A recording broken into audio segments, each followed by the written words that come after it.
ভাঙাচোরা রাস্তায় খালি পায়ে হেঁটে চলা মানুষ ছুটছে আশ্রয়ের খোঁজে। বিধ্বস্ত গাজা সিটি ছেড়ে যাচ্ছেন তারা, কারণ ইসরায়েলি সেনারা ঘোষণা দিয়েছে এটাই পালানোর শেষ সুযোগ।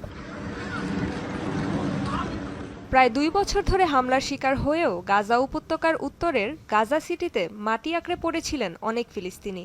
বহুদিন মৃত্যু ভয় উপেক্ষা করে থেকে গিয়েছিলেন প্রিয় জন্মভূমিতে। তবে বৃহস্পতিবার ভোর থেকেই বদলে যেতে থাকে শহরের চিত্র। বাধ্য হয়ে অনেকেই এতদিন তাঁবুতে আশ্রয় নিয়েছিলেন, তবে গাজা শহরের আশ্রয় শিবিরগুলো এখন মৃত্যুপুরী। গাজা শহরের অবস্থা এখন ভীষণ খারাপ। আমরা স্কুলে আশ্রয় নিয়েছিলাম। আজ ড্রোনগুলো স্কুল আঙিনার উপর উঠছিল, আমাদের সতর্ক করছিল যে আমরা যুদ্ধক্ষেত্রে আছি।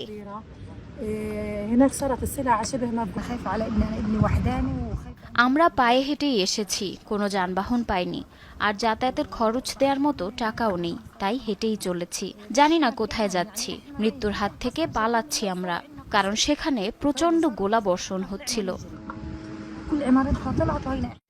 শহরটির বাজারে নেই পর্যাপ্ত খাবারের মজুদ, জিনিসপত্রের দাম আকাশছোঁয়া। সব মিলিয়ে গাজা সিটিতে বাস করার আর কোনো উপায় রাখেনি জায়ানবাদীরা।